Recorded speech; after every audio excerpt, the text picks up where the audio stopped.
محمد طیب صاحب مدد ذلہ العالی امام و خطیب جامع فقیب مسجد اجین تشریف لا رہے ہیں۔ ان کے کلمات حسنہ سے ہم سب مستفید ہوں گے، اس لیے تمام احباب سے درخواست ہے کہ جیسے حضرت والا کا بیان ابھی بغور آپ حضرات نے سماعت فرمایا خاموشی کے ساتھ میں، اسی طرح خاموشی کے ساتھ اس محفل کو جو ہے آخر تک لے چلیں۔ میرے اور آپ کے درمیان انشاءاللہ قریب میرے اور آپ کے رہبر آدم، قائد آدم، میرے اور آپ کے شیر آدم، میرے اور آپ کے خصوصی مہمان، میرے اور آپ کے علاقے کے اور مدھیہ پردیش کے عظیم شخصیت حضرت مولانا مفتی محمد ضیاء اللہ صاحب مدد ذلہ العالی انشاءاللہ عنقریب تشریف لائیں گے۔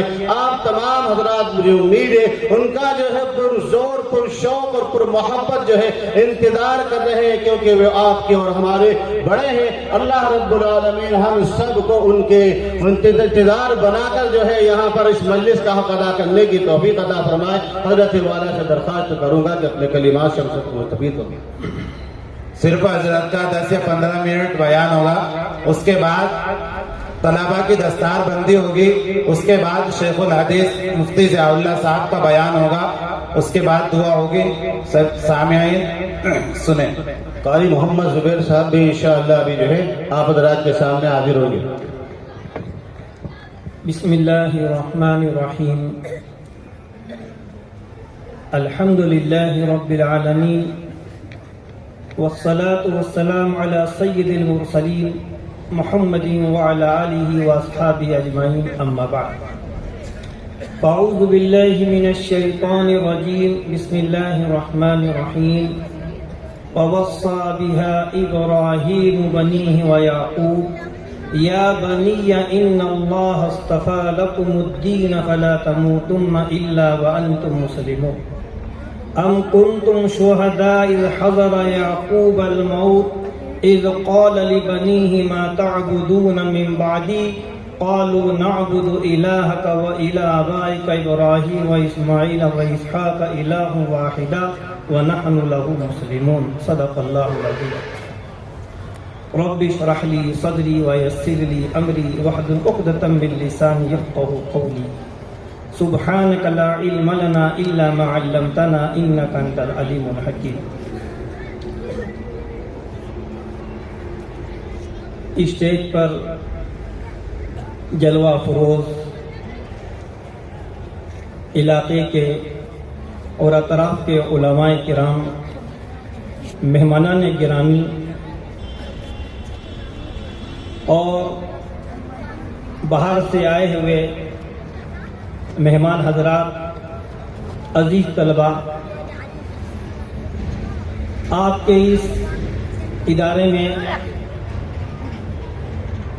میری پہلی مرتبہ حاضری ہوئی ہے اور مجھے آپ کے اس مجمع کو دیکھ کر اور آپ نے جس طرح بغور سماعت حضرت کی تقریر فرمائی، حضرت مولانا عالمگیر صاحب دامت برکاتہم کی، انہوں نے قرآن پاک کی، اس کی عظمت کی، حاملین قرآن کی، ان کے اکرام پر بہت شرح و بسط کے ساتھ آپ کے سامنے عمدہ انداز میں تقریر پیش کی۔ اللہ تعالیٰ قبول فرمائے اور ہم سب کو عمل کی توفیق عطا فرمائے۔ میں نے قرآن پاک کی 2 آیت تلاوت کی ہے، اس کا ترجمہ مفہوم یہ ہے، ابراہیم علیہ السلام نے اپنے بیٹوں کو جمع کیا اور ان کو وصیت کی کہ میرے بیٹوں، دنیا میں اس طرح زندگی گزارنا اللہ کو راضی کر کے کہ تمہارا خاتمہ ایمان پر ہو جائے، اسلام پر ہو جائے۔ اسی کے بعد مان ایک آیت اور میں نے تلاوت کی جس میں حضرت یعقوب علیہ السلام اپنے تمام فرزندوں کو جمع کرتے ہیں، اپنے پوتوں کو، اپنے بیٹوں کو جمع کرتے ہیں اور ایک سوال کرتے ہیں۔ یہ سوال ہر فرد کے لیے ہے، ہر جماعت کے لیے ہے، یہ سوال میرے لیے بھی ہے، آپ کے لیے بھی ہے۔ ہر ایک کے لیے یہ سوال اٹھتا ہے جو حضرت یعقوب علیہ السلام نے اپنے فرزندوں سے کیا تھا کہ میرے بیٹوں بتاؤ کہ تم میرے بعد کس طرح کی زندگی گزارو گے، تم میرے بعد کیا کرو گے۔ در حقیقت انبیائی فراست اور انبیائی فکر کتنی اعلیٰ ہے، اور انبیاء اپنے خاندان والوں سے کیا چاہتے ہیں، یہ سوال ہمارے لیے بھی آپ کے لیے بھی ہے کہ ہم اپنے گھر کے لوگوں کو کس حال میں چھوڑ کے جا رہے ہیں۔ اس دنیا میں بہت سارے نظریے ہیں، بہت ساری فکریں ہیں۔ کچھ لوگ چاہتے ہیں کہ ہمارے جانے کے بعد ہمارے گھر کی پراپرٹی، ہمارے گھر کا کاروبار ہمارے جیتے جی ہمارے بچے سنبھال لیں۔ کچھ چاہتے ہیں کہ میرا گھریلو خاندان، میرا جو کاروبار ہے اور میرے پیچھے جو میری دولت ہے، اس کی جو ہے حفاظت کرنے والے بن جائیں۔ کچھ یہ سوچتے ہیں کہ میرے جانے کے بعد میرے خاندان کا نام رہے، میرا حسب نسب چلتا رہے۔ کچھ لوگ چاہتے ہیں کہ آپس میں گھر کے لوگ محبت سے رہیں، میرے جانے کے بعد اتحاد اور اتفاق سے رہیں۔ یہ بھی اچھی فکر ہے، لیکن در حقیقت انبیاء فکر اس سے زیادہ اعلیٰ ہوتی ہے۔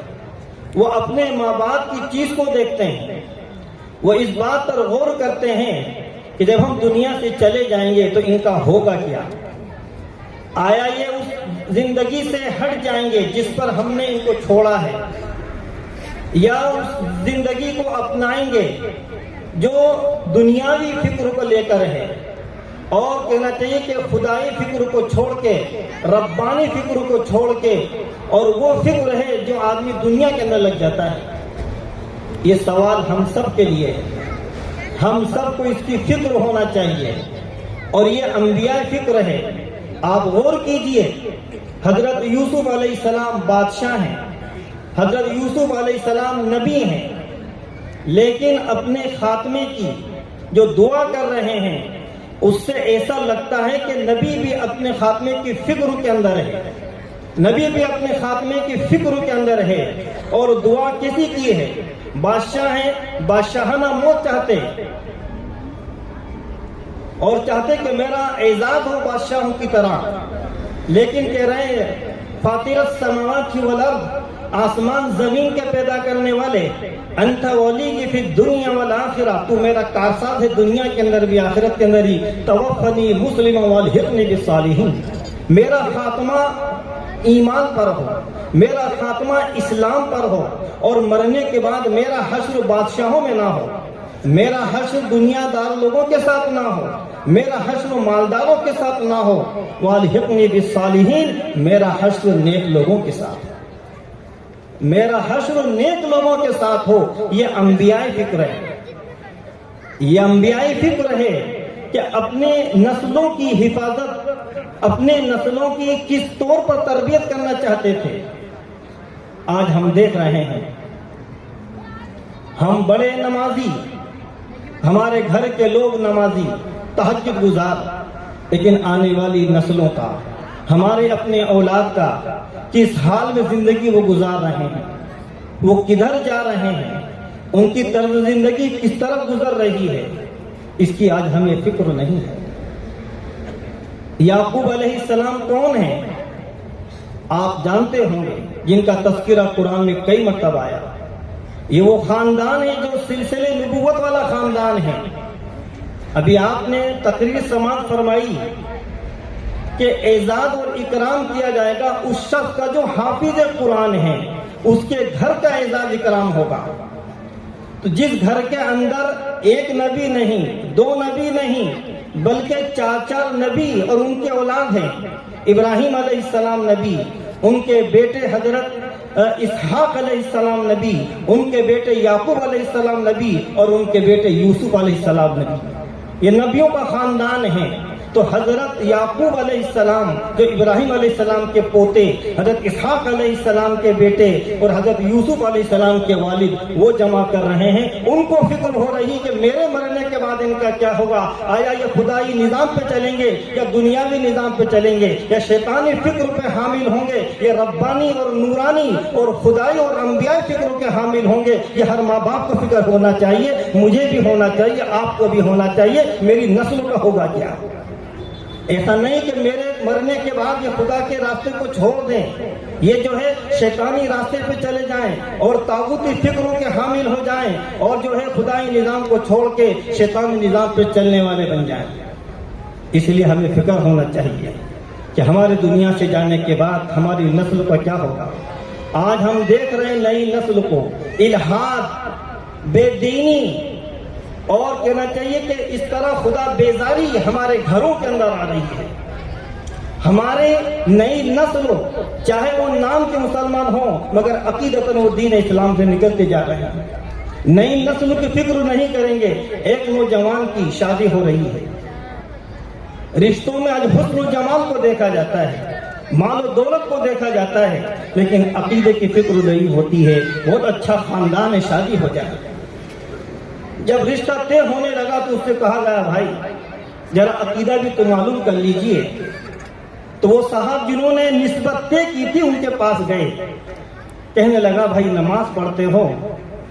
کہنے لگا نماز وہ پڑھے جس کو خدا پر یقین نہ ہو. وَاعْبُدْ رَبَّكَ حَتَّى يَأْتِيَكَ الْيَقِينُ، اس وقت تک عبادت کرو جب یقین حاصل ہو جائے. اور مجھے یقین حاصل ہے کہ اللہ ہے. جب مقصد حاصل ہے تو وسیلے کے پیچھے پڑنے کی کیا ضرورت ہے. جب مقصود حاصل ہو گیا تو پھر اسباب کے پیچھے پڑنے کی کیا ضرورت ہے. نماز وہ پڑھے جس کو خدا پر یقین نہ ہو. میں تو یقین رکھتا ہوں، مجھے یقین ہے. روزہ بھی رکھتے ہیں کہ نہیں رکھتے ہیں؟ کہنے لگا روزہ وہ رکھے جس پہ تقوی نہ ہو، خوف خدا نہ ہو. مجھے خوف خدا حاصل ہے. لعلکم تتقون، تقوی روزہ ایک وسیلہ ہے اور تقوی اس کا مقصود ہے. مجھے مقصود حاصل ہے، روزہ رکھنے کی ضرورت کیا ہے. کہا کہ تمہاری طبیعت اللہ کی طرف، دین کی طرف نہیں چلتی. کہا کیوں نہیں چلتی ہے؟ کہا کہ تمہارا آئیڈیل کون ہے، تمہارا رہبر کون ہے؟ کہتے ہیں عیسیٰ علیہ السلام. اس لیے کہ وہی پڑھایا گیا ہے، وہی سمجھایا گیا ہے، وہی سجھایا گیا ہے، وہی فکر بٹھا دی گئی ہے. اس لیے ضرورت اس بات کی ہے ہم اپنے بچوں کی نگرانی کریں، ان کی فکر کریں. ورنہ یاد رکھیے کل ہم نجات نہیں پا سکتے.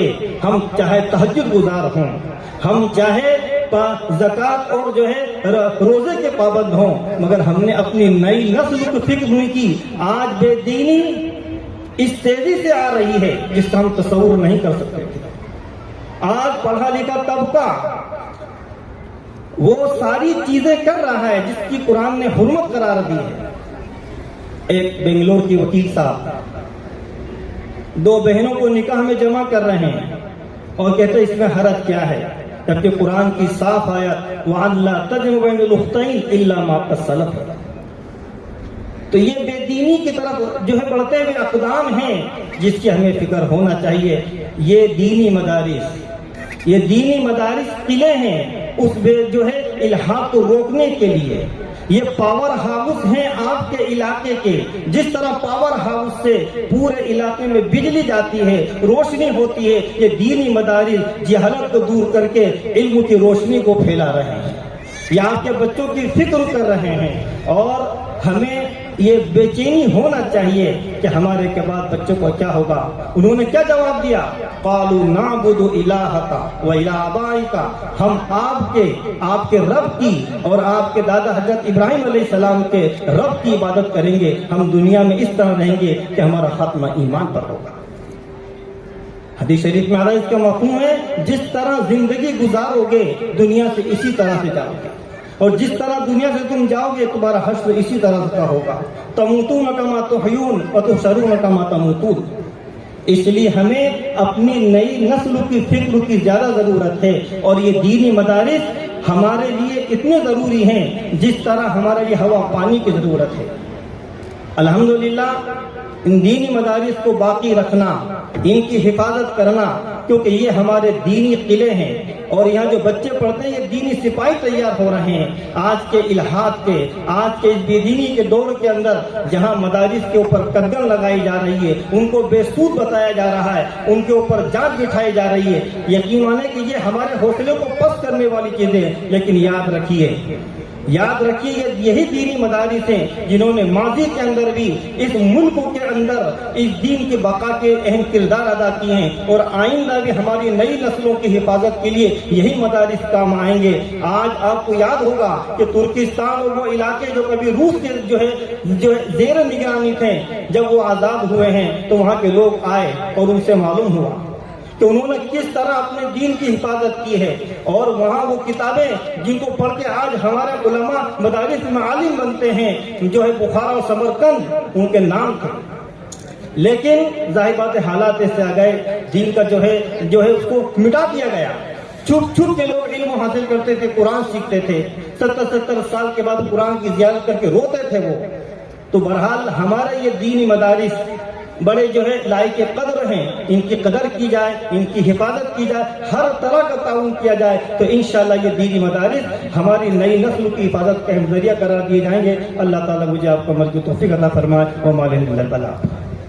حفاظ کرام سے درخواست ہے کہ وہ آگے تشریف لے آئیں. حفاظ کرام آگے آ جائیں، ان کی دستار بندی ہوگی.